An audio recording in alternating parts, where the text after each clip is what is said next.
여러분, 혹시 이런 생각 해보신 적 있으십니까? 오늘도 혈당 수치를 보고 하루 기분이 결정되는 삶. 아침에 눈 뜨자마자 혈당부터 재야 하는 인생. 이게 과연 정상일까요? 특히 예순을 넘기신 분들 가운데 이런 말씀 자주 하십니다. 약은 늘어나는데 수치는 잘 안 내려가고 조금만 방심해도 바로 올라가고 도대체 뭘 어떻게 먹어야 하는지 모르겠다고 말입니다. 그런데 오늘 이 시간만큼은 이 질문 하나만 마음에 담고 끝까지 들어주셨으면 합니다. 지금까지 우리가 믿어온 혈당 관리 방법 정말 다 맞는 걸까요? 혹시 아주 중요한 한 가지를 우리는 계속 놓치고 있었던 건 아닐까요? 저는 병을 고치는 사람이 아닙니다. 처방을 내리는 사람도 아닙니다. 저는 지난 수십 년 동안 국내외 의학 논문과 연구 자료, 그리고 수많은 회복 사례를 분석해 온 건강 연구자입니다. 그리고 연구를 하며 한 가지 사실을 분명히 깨달았습니다. 혈당 문제는 약만의 문제가 아니라 삶의 구조 전체의 문제라는 점입니다. 많은 분들이 이렇게 말씀하십니다. 밥을 거의 안 먹는데도 혈당이 안 떨어진다고. 고기는 괜찮다 해서 고기만 먹는데도 소용이 없다고. 채소는 다 좋다 해서 마음껏 먹었는데 오히려 더 올라갔다고. 여기서 이미 중요한 신호가 나옵니다.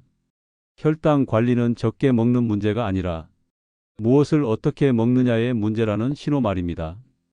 연구에 따르면 예순 이후 혈당이 잘 잡히지 않는 분들의 대부분은 의지가 약해서가 아닙니다. 몸이 망가져서도 아닙니다. 정보를 잘못 알고 있기 때문입니다. 특히 채소에 대한 오해가 큽니다. 많은 분들이 채소는 다 괜찮다고 생각하십니다. 하지만 연구에 따르면 일부 채소는 혈당을 천천히 안정시키는 반면 어떤 채소는 밥보다 더 빠르게 혈당을 올릴 수 있습니다. 이 차이를 모르면 아무리 열심히 식단을 지켜도 결과가 나오지 않습니다. 제가 실제로 만났던 한 분 이야기를 들려드리겠습니다. 남쪽 지방에 사시는 70대 초반의 한 여성분이셨습니다. 공복 혈당이 늘 200을 넘나들었고 이미 주사 치료까지 병행하고 계셨습니다. 그분이 제게 이런 말씀을 하셨습니다. 하루 종일 먹는 것도 없는데 왜 이렇게 숫자가 안 내려가냐고. 이러다 눈이 안 보이면 어쩌냐고. 다리가 잘리면 어쩌냐고. 자식들한테 짐이 되는 게 제일 무섭다고 말입니다. 이 두려움, 이 마음은 지금 이 방송을 듣고 계신 분들 가운데 아주 많은 분들이 공감하실 겁니다. 연구에 따르면 65 이상 당뇨 환자 가운데 대부분이 식단을 열심히 관리하고 있습니다. 하지만 제대로 관리하고 있는 분들은 많지 않습니다.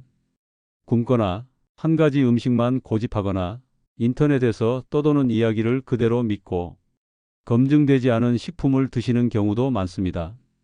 특히 이런 말 많이 들어보셨을 겁니다. 채소는 마음껏 먹어도 된다고. 하지만 이 말은 절반만 맞는 말입니다. 채소도 종류에 따라 몸에서 전혀 다른 반응을 일으킵니다. 같은 채소라도 어떤 것은 혈당의 브레이크가 되고 어떤 것은 혈당의 가속 페달이 됩니다. 그리고 이 차이를 만드는 건 이름이 아니라 성분과 구조입니다. 여러분, 몸을 하나의 기계로 비유해 보겠습니다. 혈관은 도로이고 혈당은 그 위를 달리는 자동차입니다. 문제는 차가 많아서가 아니라 신호 체계가 무너졌을 때 생깁니다. 신호를 조절해 주는 역할을 하는 것이 바로 음식입니다. 그 중에서도 특정 채소들은 신호등 역할을 합니다. 천천히 가라고, 지금은 멈추라고, 급할 필요 없다고 알려줍니다. 지금부터 제가 연구를 통해 정리한 5가지 채소 이야기를 차분히 나누려 합니다. 이 채소들은 특별한 약재도 아니고 외국에서만 구하는 것도 아닙니다. 여러분 식탁 근처에서 이미 수십 년간 존재해 왔던 것들입니다. 문제는 우리가 그 가치를 몰랐다는 점입니다. 그리고 더 중요한 사실 하나, 이 5가지 채소는 단독으로 먹는 것보다 언제, 어떻게, 어떤 순서로 먹느냐에 따라 효과가 전혀 달라집니다. 같은 약도 식전에 먹느냐, 식후에 먹느냐에 따라 작용이 달라지듯 채소도 타이밍이 있습니다. 이 방송의 마지막까지 들으신 분들은 왜 그동안 열심히 했는데도 변화가 없었는지, 왜 남들은 좋아졌다는 음식을 먹어도 나는 그대로였는지 분명히 이해하게 되실 겁니다. 그리고 한 가지 더. 이 5가지 채소 가운데 마지막에 소개할 한 가지는 대부분의 분들이 전혀 예상하지 못한 식재료입니다. 채소라고 생각조차 하지 않았던 분들도 많을 겁니다. 하지만 연구에 따르면 이 식재료는 혈당을 천천히 그러나 분명하게 안정시키는 데 도움을 줄 수 있습니다. 다만 모든 분께 해당되는 이야기는 아닙니다. 어떤 분들께는 반드시 주의가 필요한 경우도 있습니다. 그 중요한 이야기를 오늘 이야기의 마지막에서 정리해 드리겠습니다. 여러분, 이건 치료의 이야기가 아닙니다. 기적을 약속하는 이야기도 아닙니다. 이건 삶을 다시 정렬하는 과학의 이야기입니다. 오늘 이 제1보에서는 우리가 왜 그동안 혈당 앞에서 계속 좌절할 수밖에 없었는지 그 구조부터 천천히 풀어봤습니다. 이제부터 첫 번째 채소 이야기를 시작하겠습니다. 많은 분들이 알고는 있지만 제대로는 몰랐던, 그러나 연구에서는 이미 주목하고 있는 그 채소 말입니다.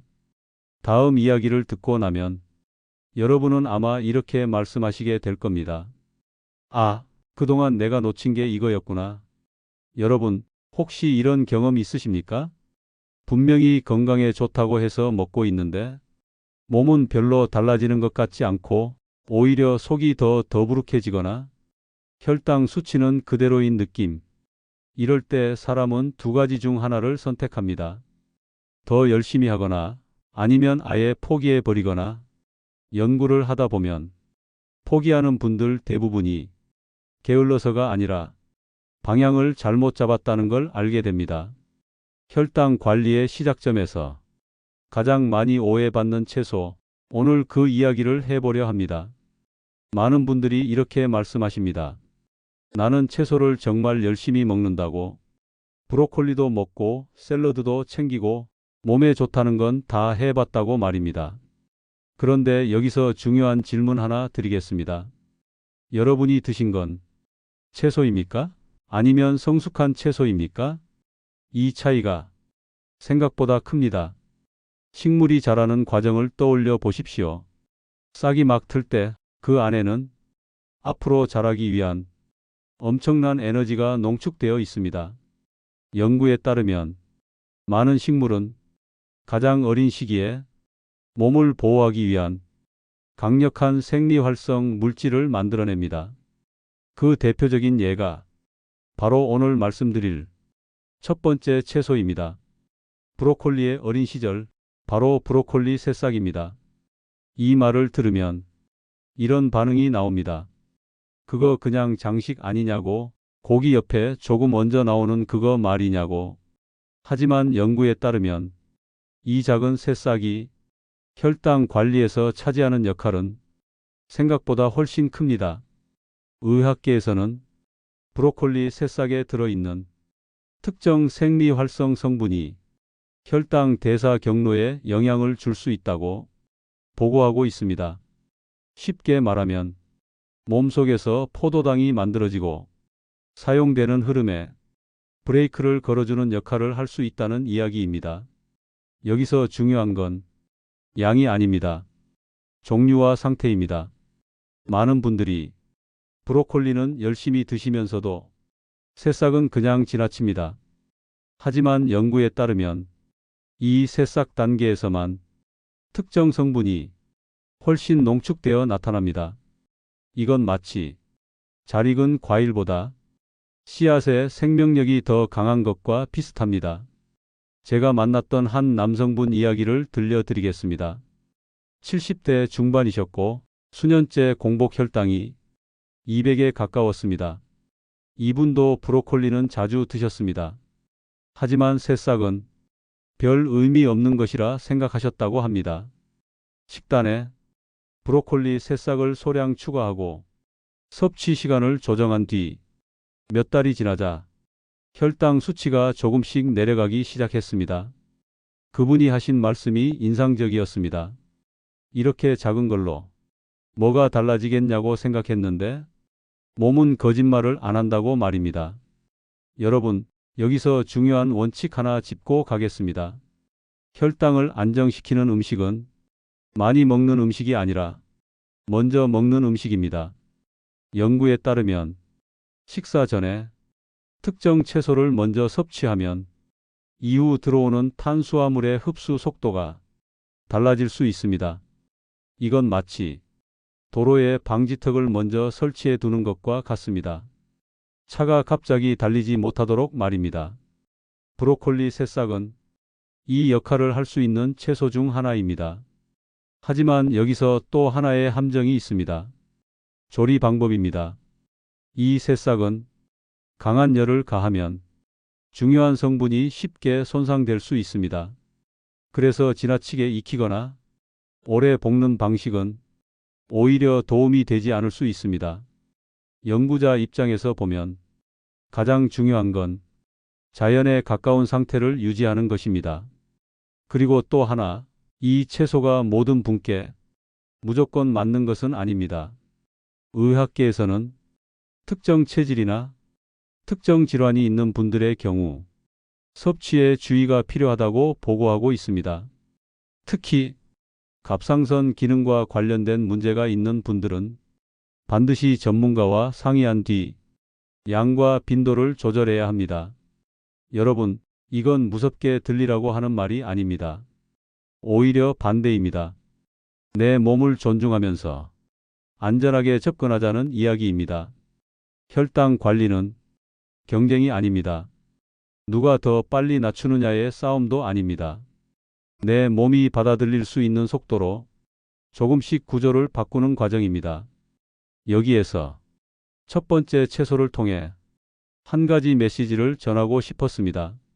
혈당 관리의 시작은 거창한 결심이 아니라 순서를 바꾸는 일이라는 것, 그리고 이미 알고 있다고 생각했던 음식 속에 아직 발견하지 못한 가능성이 숨어 있을 수 있다는 점입니다. 여러분, 혹시 이런 말 들어보셨을 겁니다. 몸에 좋은 건 대체로 쓰다고. 그런데 이 말, 단순한 속설이 아니라 영구적으로도 어느 정도 설명이 됩니다. 자연에서 쓴맛은 대부분 식물이 스스로를 보호하기 위해 만들어낸 신호입니다. 해충으로부터 자신을 지키기 위해, 환경 스트레스에 견디기 위해 강한 생리활성 물질을 만들어내는 경우가 많습니다. 그리고 그 물질들이 사람 몸에 들어오면 혈당 대사나 염증 반응에 영향을 주는 경우가 있습니다. 오늘 이야기할 두 번째 채소는 바로 이 쓴맛 때문에 많은 분들이 멀리했던 식재료입니다. 입에 넣자마자 고개부터 저으시는 분들도 많습니다. 씹는 순간 풀을 먹는 것 같다고 표현하시는 분도 계십니다. 하지만 연구자 입장에서 보면 이 채소는 혈당 관리에서 상당히 흥미로운 위치에 있습니다. 바로 케일입니다. 케일이라는 이름을 들으면 어디 외국 음식 같다고 느끼시는 분도 계실 겁니다. 하지만 식물학적으로 보면 우리가 익숙한 배추, 양배추와 같은 계열에 속합니다. 다만 차이가 있다면 잎이 더 두껍고 맛이 더 쓰고 영양 밀도가 훨씬 높다는 점입니다. 의학계 보고에 따르면 케일에 들어있는 특정 성분은 간에서 만들어지는 포도당의 양과 몸이 인슐린에 반응하는 방식에 영향을 줄 수 있다고 알려져 있습니다. 쉽게 말해 혈당이 필요 이상으로 만들어지는 걸 조금 늦춰주고 이미 있는 혈당을 몸이 조금 더 잘 쓰도록 도와줄 수 있다는 이야기입니다. 여기서 중요한 건 케일이 마법의 음식이라는 뜻이 아닙니다. 그저 혈당이라는 흐름 속에서 한 가지 역할을 맡을 수 있다는 것입니다. 제가 만났던 한 여성분 이야기를 들려드리겠습니다. 70대 중반이셨고 혈당 문제뿐 아니라 변비와 잦은 야간 배뇨로도 힘들어하고 계셨습니다. 처음 케일 이야기를 꺼냈을 때 그분은 단번에 고개를 저으셨습니다. 이런 건 도저히 못 먹겠다고 말입니다. 그래서 접근을 바꿨습니다. 억지로 먹지 않아도 되는 방식, 맛을 완전히 바꾸는 방식 말입니다. 연구에 따르면 쓴맛을 완화하면서도 영양을 크게 해치지 않는 조리 방식들이 존재합니다. 그분은 케일을 다른 식재료와 함께 갈아서 부드러운 형태로 섭취하기 시작했습니다. 맛은 달라졌고 몸의 반응도 달라졌습니다. 몇 달이 지나 다시 만났을 때 그분은 이런 말씀을 하셨습니다. 혈당 수치도 안정되고 밤에 화장실 가는 횟수도 줄었고 무엇보다 아침에 일어날 때 몸이 덜 무겁다고 말입니다. 여러분, 이 변화의 핵심은 케일 자체보다 식이섬유에 있습니다. 연구에 따르면 식이섬유는 혈당이 빠르게 올라가는 걸 물리적으로 막아주는 역할을 합니다. 마치 스펀지가 물을 천천히 흡수하듯 당이 흡수 속도를 늦추는 겁니다. 그래서 중요한 원칙이 하나 나옵니다. 혈당이 걱정되는 분일수록 식사에서 가장 먼저 들어오는 음식이 중요합니다. 탄수화물보다 먼저, 당분보다 먼저 이런 섬유질이 풍부한 채소가 들어가면 몸은 훨씬 안정적인 반응을 보일 수 있습니다. 하지만 다시 한번 강조드리겠습니다. 이 채소 역시 모든 분께 무조건 맞는 것은 아닙니다. 의학계에서는 특정 내분비 질환이 있는 분들, 특히 갑상선 기능과 관련된 문제가 있는 분들은 섭취 방법과 양에 주의가 필요하다고 말합니다. 그래서 중요한 건 많이 먹는 것이 아니라 조금씩 몸의 반응을 살피며 접근하는 것입니다. 여러분, 혈당 관리는 참을성 시험이 아닙니다. 쓴 걸 억지로 견디는 훈련도 아닙니다. 내 몸이 받아들일 수 있는 형태로 환경을 만들어주는 과정입니다. K를 통해 우리가 배워야 할 건 쓴맛 그 자체가 아니라 그 뒤에 숨은 구조입니다. 몸은 정직하게 반응합니다. 우리가 보내는 신호에 그대로 답합니다. 방금까지는 쓴맛 채소가 왜 혈당 관리에서 중요한 위치를 차지하는지 그 이유를 함께 살펴봤습니다. 지금부터는 많은 분들이 달아서 오히려 피했던 채소, 하지만 연구에서는 의외의 평가를 받고 있는 세 번째 식재료 이야기를 나누겠습니다. 단맛과 혈당은 항상 같은 편일까요? 아니면 우리가 또 하나의 오해 속에 살고 있었을까요? 여러분, 이제 이런 질문이 떠오르실지도 모르겠습니다. 쓴 채소는 이해가 가는데 달콤한 채소는 정말 괜찮은 걸까 하는 의문 말입니다. 혈당 이야기를 하다 보면 단맛이라는 단어만 나와도 몸이 먼저 긴장하는 분들이 많습니다. 먹기 전부터 불안해지고 수치를 떠올리며 스스로를 말리게 됩니다. 하지만 연구를 들여다보면 단맛과 혈당은 항상 같은 편이 아닙니다. 문제는 단맛 그 자체가 아니라 그 단맛이 어떤 구조로 몸에 들어오느냐입니다. 오늘 이야기할 세 번째 채소는 많은 분들이 달아서 피했던 식재료입니다. 하지만 의학계에서는 이 식재료를 전혀 다른 시선으로 바라보고 있습니다. 바로 단호박입니다. 단호박이라는 이름만 들어도 어떤 분들은 고개를 저으십니다. 달콤한데 혈당에 괜찮겠냐고 말입니다. 그런데 여기서 우리가 반드시 짚어야 할 개념이 하나 있습니다. 바로 혈당 지수라는 개념입니다. 연구에 따르면 음식이 달다고 해서 반드시 혈당을 급격히 올리는 것은 아닙니다. 오히려 단맛이 나지 않아도 혈당을 빠르게 올리는 음식이 존재합니다. 단호박의 특징은 단맛이 있지만 몸에 흡수되는 속도가 상대적으로 느리다는 점입니다. 이유는 간단합니다. 식이섬유와 복합 탄수화물의 구조 때문입니다. 쉽게 비유해 보겠습니다. 설탕은 문을 열자마자 한꺼번에 쏟아져 들어오는 손님이라면 단호박 속 탄수화물은 줄을 서서 천천히 들어오는 손님과 같습니다. 그래서 몸은 갑작스러운 혼란을 겪지 않고 비교적 안정적인 반응을 보입니다. 제가 만났던 한 남성분 이야기를 들려드리겠습니다. 70대 초반이셨고 야간에 유독 간식이 당겨 늘 고민이 많으셨던 분입니다. 밤만 되면 뭔가 달콤한 것이 생각나 참기가 힘들다고 하셨습니다. 그 결과 혈당은 늘 저녁 이후에 더 크게 흔들렸습니다. 이분의 식단에 단호박을 소량 정해진 시간에 추가했습니다. 무작정 먹게 한 것이 아니라 저녁 식사 중 탄수화물의 일부를 단호박으로 바꿨습니다. 몇 달 뒤 그분은 이런 말씀을 하셨습니다. 밤에 예전처럼 무언가를 찾지 않게 됐다고, 포만감이 오래가서 생각이 줄어들었다고 말입니다. 여러분, 이 변화의 핵심은 의지력이 아닙니다. 몸의 신호가 달라진 것입니다. 연구에 따르면 포만감이 오래 유지되면 불필요한 간식 욕구가 줄고 그 결과 혈당의 급격한 변동도 완화될 수 있습니다. 단호박은 이 포만감이라는 부분에서 의외의 역할을 할 수 있습니다. 물론 주의할 점도 있습니다. 아무리 구조가 좋다고 해도 많이 먹으면 그 자체로 부담이 됩니다. 단호박 역시 양이 중요합니다. 주먹 하나 정도의 분량, 그리고 식사의 일부로 들어가는 것이 가장 안정적인 방식입니다. 여기서 또 하나 중요한 포인트가 나옵니다. 껍질입니다. 연구에 따르면 일부 채소는 껍질 근처에 유용한 성분이 더 많이 분포합니다. 그래서 가능한 경우 깨끗이 손질한 뒤 껍질째 섭취하는 것이 도움이 될 수 있습니다.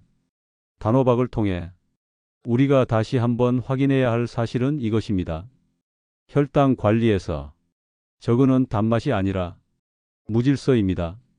몸은 예측 가능한 흐름을 좋아합니다. 천천히 들어오고 천천히 사용되는 에너지에는 상대적으로 안정적인 반응을 보입니다. 방금까지는 달콤함에 대한 오해를 조금 내려놓고 구조를 다시 보는 시선을 함께 나눠봤습니다.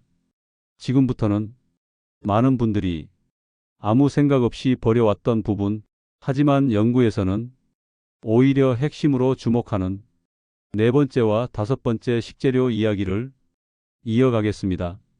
우리가 귀하게 여길수록 오히려 버리고 있었던 것들, 그 안에 숨은 의미를 정리해 드리겠습니다. 여러분, 혹시 장을 보시다가 무를 집어들고 이런 생각해 보신 적 있으십니까? 무는 괜찮은데 잎은 질기고 손질도 번거로워서 그냥 버리게 된다고 말입니다. 혹은 연근을 보면서 이건 손질도 귀찮고 굳이 찾아 먹을 음식은 아니라고 지나치신 적도 있으실 겁니다. 오늘 이어질 마지막 이야기가 바로 그 이야기입니다. 우리가 아무 생각 없이 버려왔던 부분, 혹은 애초에 관심조차 두지 않았던 식재료들이 왜 연구에서는 주목받고 있는지 말입니다. 네 번째 채소는 무청입니다. 무는 익숙하지만 무청은 늘 뒷전이었습니다. 김치를 담글 때나 국에 조금 넣는 정도, 그마저도 귀찮으면 버려지기 일쑤였습니다.